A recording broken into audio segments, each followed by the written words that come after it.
تو وہ بخشش کے منتظر رہتے تھے، لیکن صاحب تیل کیا نکلا، اب ہمارا تیل نکل گیا، ٹھیک ہے نا. تو اب تو عالم ہی بگڑا ہوا ہے سارے کا سارا. اب تو آپ کو وہ نظر ہی نہیں آتا صاحب. آپ کو شاید ایک وقت کا کھانا فری مل جائے میکسیمم، اس سے زیادہ کچھ نہیں ہوتا، ٹھیک ہے نا. تو آج حج کو ہم نے ٹوٹل ٹورزم بنا دیا، ٹھیک ہے نا، پیسہ کمانے کی مشین بنا دیا. حالانکہ آپ کیا سمجھتے ہو کہ یہ حرم کعبہ اور حرم نبوی کی جو توسیع ہے یہ کسی اور کے پیسوں سے نہیں. نو سر، لٹرلی حج جو ہے پورے سال تقریباً جو ہے وہ 2 سے 2.5 کروڑ مسلمان حج کرنے جاتے ہیں. آپ اندازہ لگائیے کتنا ریونیو جنریٹ ہوتا ہے، اور آپ کتنی ویزا فیس دیتے ہیں. آپ کی اگر ساری کی ساری ویزا فی اگر حرمین پہ لگ جائیں تو میں سمجھتا ہوں کہ وہ آج سے 10 گنا زیادہ اس کو انہینس کر سکتے ہیں ہم چیزوں کو. لہٰذا آپ کو کوئی چیز جو ہے نا، دیر از نو فری لنچ سر، آپ کو کوئی فری نہیں ملتا. لہٰذا جب سارا کمرشلزم آ گیا تو حج 22 لاکھ کا ہو، کوئی جا سکتا ہے تو چلا جائے. حج کا خطبہ بھی ہوگا، وہ انشاءاللہ تعالی اس کا ترجمہ بھی آپ کو یہیں سے ہمارے مفتی صاحب بیان کریں گے، تو اس کے بعد کچھ گفتگو بھی کریں گے اسی خطبے کے حوالے سے. ساتھ ساتھ ہم قربانی کے مسائل پہ گفتگو کر رہے ہیں، پھر تجربات بھی شیئر کر رہے ہیں، پھر وہاں جو کیفیت ہوتی ہے یا کیفیات ہوتی ہیں اس کا تذکرہ بھی کر رہے ہیں. اچھا، سہولیات کا ابھی ہم تذکرہ کر رہے تھے مفتی صاحب. اگر یہ پورا نظام پاکستان میں ہوتا حج، اللہ اکبر، اور انتظام میرے آپ کے ہاتھ میں ہوتا، یعنی ہماری حکومت، ہماری KMC، ہمارے ادارے جو اتنے بھی ہیں، تو ہم کیا کرتے؟ یہاں تو انہوں نے کہہ دیا مقامی حج نہیں کرے گا تو نہیں کرے گا، اتنے اندر آئیں گے، اتنے ویزے ہوں گے، اتنے چلیں گے، اتنے پاسپورٹ ہوں گے، اتنے کو پرمیشن ہے، اوکے. یہاں پہ کیا کریں گے؟ فون کرا دیں گے، بھائی جان وہ میرے 4 بندے اندر ڈال دینا، تو جا سکتے ہیں کہ نہیں؟ پھر دوسرا، پنکھے یہاں لگے، وہ رات کو ہی پنکھے چرسی چوری کر کے چلے جائیں گے. وہ جو پانی اڑ رہا ہے اس کا نظام جب اسٹارٹ کیا تو صبح پتہ چلا کہ واٹر اینڈ سیوریج بورڈ نے پانی بند کر دیا. یہاں نہیں ہوتا، فائر بریگیڈ والے آتے تو پانی نہیں ہوتا. مطلب یہ میں بتا اس لیے رہا ہوں کہ بھئی کب صحیح ہوگا ہمارا نظام. تو سب سے پہلے ستائش ہے، اس تمہید کے ماننے کا مقصد ہے کہ ستائش ہے سعودی گورنمنٹ کے لیے. اتنا بڑا انتظام، پورا سال یہ ہے، عمرے کا انتظام سنبھالتے ہیں، پھر حج کا سنبھالتے ہیں، کبھی کوئی مسئلہ نہیں ہوتا، ایکا دکا 0.001%. تو ساری چیزوں کو جب ہم دیکھتے ہیں، کھانا تقسیم ہوتا ہے، لڑائی نہیں ہوتی. واہ، یہاں عبداللہ شاہ غازی اور داتا دربار پہ لنگر کا آپ عالم دیکھ لیں. اگر یہ نظام ہمارے پاس ہوتا تو یہ لگژوریس کھانا جو باکس میں شاہ سلمان کی طرف سے سب کو ملتا ہے، 20 لاکھ باکس بنے اس دفعہ، 20 لاکھ لوگوں کو کھانا ملتا ہے. کوئی ایک خبر نہیں آتی کھانے کے دوران بھگدڑ 25 افراد ہلاک، کچھ بھی نہیں. کیسے ٹھیک کریں گے؟ قرآن مجید فرقان حمید میں اللہ نے فرمایا ان تؤدوا الامانات الی اہلها، امانت ان کے اہل کے سپرد کرو، یہ رب کا حکم ہے. صحیح. میں ابھی پچھلے دنوں قرآن پاک کی آیت کا مطالعہ کر رہا تھا، تو اس حوالے سے تفسیر پڑھ رہا تھا کہ اللہ تعالیٰ نے جب ابراہیم علیہ السلام اور اسماعیل علیہ السلام نے بیت اللہ کی تعمیر کی نا، تو ان مقدس ہستیوں کو حکم دیا ان طاہرا بیتی للطائفین والعاکفین والرکع سجود، طواف کرنے والوں کے لیے، اعتکاف کرنے والوں کے لیے اور نماز ادا کرنے والوں کے لیے اس گھر کو صاف رکھنا. صحیح. معذرت کے ساتھ دیکھیں، سعودیہ کی بات تو ہم تو ایک خیر ترقی یافتہ ملک ہے، میں اس کی بات نہیں کر رہا، لیکن آپ اگر انتظامات، جو آپ کا سوال ہے نا کہ اگر ہمارے ہاتھ میں ہوتا تو کیا ہوتا، اس کی روشن مثال مسجدیں، کہ مسجدوں کا کیا اثر ہوتا ہے. یعنی کہ متولی کا کام تو کیا تھا کہ وہ انتظامات کو دیکھتا کہ کل قیامت کے دن جو مسجد یا مزار کا متولی ہے اس سے پوچھا جائے گا تجھے حق میں دی گئی، تو نے کیا کیا. آپ یقین مانیے شبیر بھائی، میں بڑے وثوق کے ساتھ کہہ رہا ہوں کہ وہ مسجدیں جہاں لاکھوں روپے چندہ آتا ہے، وہ مزارات جہاں کروڑوں روپے ارننگ ہوتی ہے، وہاں پر واش روم میں انسان ایک پل نہیں جا سکتا. ٹھیک ہے. بڑی بزرگ کہتے ہیں کہ کسی عورت کی صفائی دیکھنی نا کہ وہ کتنی ہنر مند ہے، صفائی مند ہے، تو 2 جگہ سے دیکھو، ایک اس کا کچن اور دوسرا واش روم. لیکن آپ اندازہ لگے جس دین کا نام دین نظافت ہے، جس دین نے ہمیں حکم دیا کہ کہا کہ صفائی نصف ایمان ہے، ہم نے کیا حاصل کر رکھا ہے. یعنی حرم شریف میں جائیں تو آپ، مطلب میں یہ کہوں کہ پوری دنیا میں ایک مثالی صفائی ہوتی ہے تو شاید غلط نہ ہو. یعنی جب مطاف میں جہاں طواف ہوتا ہے، مطاف میں آپ نے بھی دیکھا ہے جب رمضان میں خاص طور پر ویسے تو پورے سال دسترخوان لگاتے ہیں لوگ، لیکن رمضان میں جب دسترخوان لگتے ہیں حرم شریف میں تو مطلب پلک جھپکنے میں صفائی کرتے ہیں۔ ہاں اسی طرح واش روم آپ جائیں تو بعض کو ایسا لگتا ہے کہ ہم اپنی چپل پہن کے واش روم جائیں گے تو واش روم گندا ہو جائے گا، اتنا صاف ہوتا ہے۔ ہمارے یہاں تو مسجد میں افطار ہوتی ہے تو کیا عالم ہوتا ہے، کیا عالم ہوتا جہاں پہ افطار ہو رہی تھی 40 تھالے ہم سے کنٹرول نہیں ہوتے۔ اصل میں یہ انتظامیہ کی ناقص حکمت عملی ہے اور ناقص ترین انتظامیہ ہوتی ہے۔ محلے کا سب سے بیکار آدمی، معذرت کے ساتھ جتنے مسجد کے صدر بیٹھے ہیں سن رہے ہیں مجھے، میں کسی کو نومینیٹ نہیں کر رہا ہوں، لیکن اکثریت ایسا ہوتا ہے، انسان جاہل اور اجڑ قسم کا آدمی ہوتا ہے جس کو بات کرنے کی تمیز نہیں ہوتی ہے، محلے میں بدنام زمانہ ہوتا ہے، جس کو کوئی کام کاج نہیں ہوتا گھر کے اندر، کوئی مطلب وہ مسجد کا اس کو پکڑ کے صدر بن آئیے جاتا ہے۔ تشریف لائیے، آپ مسجد سنبھالیے۔ مسجد کا صدر بن گیا، وہ جنرل سیکرٹری، ایسے آجو باجو قسم کے لوگ بن جاتے ہیں۔ ہر جگہ ایسا نہیں ہوتا ہے، لیکن اکثریت یہی حال ہے کہ بالکل جاہل اجڑ قسم کا آدمی، بیکار آدمی وہ بن جاتا ہے جس کو مطلب بات کرنے کی تمیز ہی نہیں ہوتی ہے، قرآن و حدیث کا اس کو علم نہیں ہوتا ہے۔ وہ اس کا کام کیا ہوتا ہے؟ اس کا کام ہوتا ہے امام پہ تنقید کرنا، مؤذن پہ تنقید کرنا۔ اب بھائی تیرا کام یہ تھا کہ تو مسجد کے واش روم چیک کرتا ہے وہ صاف ہے کہ نہیں۔ اب آپ کہتے ہو کہ نہیں یار وہ اصل میں لوگ بہت آتے ہیں نا، تو اس لیے ہم صفائی کا اہتمام نہیں کر پاتے ہیں۔ میں آپ سے پوچھتا ہوں حضرت، 5 اسٹار ہوٹلس کے اندر آپ جائیں، جب بلا مبالغہ سینکڑوں کے حساب سے صبح شام تک لوگ آتے جاتے ہیں، لیکن آپ وہاں صفائی کا نظام دیکھ لیں، واش روم وغیرہ دیکھ لیں، کوئی اسمیل نہیں ہوتی ہے۔ تو یہ اصل میں حقیقت یہ ہے کہ یہ منتظم اعلیٰ جو ہوتا ہے قیامت کے دن اسی سے پوچھا جائے گا۔ حضور علیہ السلام بخاری شریف کی حدیث ہے پاک، حضور نے فرمایا کلکم راعین وکلکم مسئول عن رعیتہ، قال علیہ السلام، حضور نے فرمایا تم میں سے ہر شخص رعایا بھی ہے، ہر شخص مسئول بھی ہے، یعنی اس سے سوال کیا جائے گا قیامت کے دن، جس کو جتنی حکمیت دی گئی۔ اب آپ دیکھیں آج بلا شبہ، اور یہ لائق تحسین ہے اور لائق ستائش ہے وہاں کی گورنمنٹ، اتنا بڑا نیٹ ورک ہے کہ وہاں کوئی بد نظمی نہیں ہے۔ اب ظاہر لاکھوں لوگ ہیں، تھوڑا بہت اوپر نیچے ہو جاتا ہے، اچھا وہ بھی حاجیوں کی غفلت اور جو ہے نالائقی کی وجہ سے ہوتا ہے، لیکن وہاں ہم نے دیکھا ہے کہ وہاں جب آرڈر آ گیا تو پھر وہ آپ کی نہیں سنیں گے، پھر آپ کوئی بھی ہو، آپ کتنے بڑے سیٹ ہوں، آپ کو جانا اسی راستے سے ہے جس راستے سے گورنمنٹ نے بول دیا۔ تو یہ گورنمنٹ کی ذمہ داری ہے کہ وہ ان تمام معاملات پہ نظر ثانی کریں۔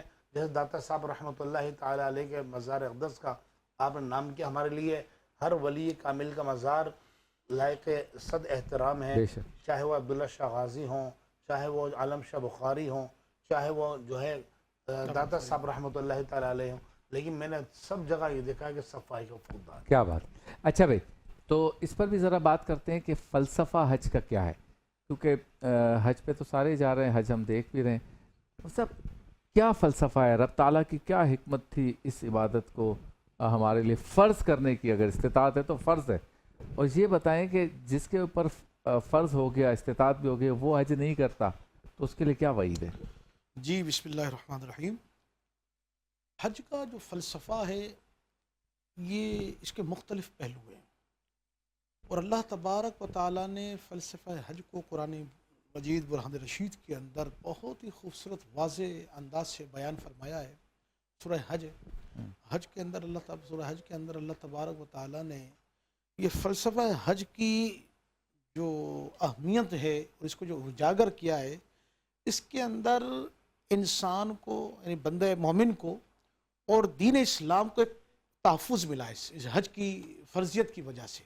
تو اللہ تبارک و تعالیٰ اقوام دنیا کو یہ بتا دینا چاہتا ہے، میسیج دینا چاہتا ہے کہ یہ حج ایک اسلام کا عالمگیری ایک ایسی ایک بدنی عبادت ہے کہ جس کے ذریعے سے انسان اللہ تبارک و تعالیٰ کا قرب حاصل کرنے میں کامیاب ہو جاتا ہے۔ واہ واہ۔ گویا کہ اللہ تبارک و تعالیٰ دنیا والوں کو یہ بتا دینا چاہتا ہے کہ دیکھو تم سے پہلے جن ہستیوں کو میں نے ہدایت کے لیے چن کر دنیا میں اتارا کہ جن کو دیکھ کر تم میری بارگاہ میں حاضر ہو سکو، مجھے پہچان سکو، میرے دین کو، میری شریعت کو، میرے قرآن کو، میری اہمیت کو پہچان سکو، تو وہ ایک حج ہے۔ حج کے اندر آپ دیکھ لیں کہ انسان جب حج کا ارادہ کرتا ہے تو انسان کے ذہن کے اندر وہ ساری چیزیں مستحضر ہو جاتی ہیں کہ اس کے اندر آپ نے صبر بھی ملحوظ خاطر رکھنا ہے، اس میں آپ نے شکر کو بھی بجا لانا ہے، اس کے اندر اپنے آپ کو ایکٹیو بھی رکھنا ہے۔ کہیں بھوک کا مسئلہ ہو سکتا ہے، کہیں پیاس کا مسئلہ ہو سکتا ہے، کہیں آزمائشیں ہو سکتی ہیں۔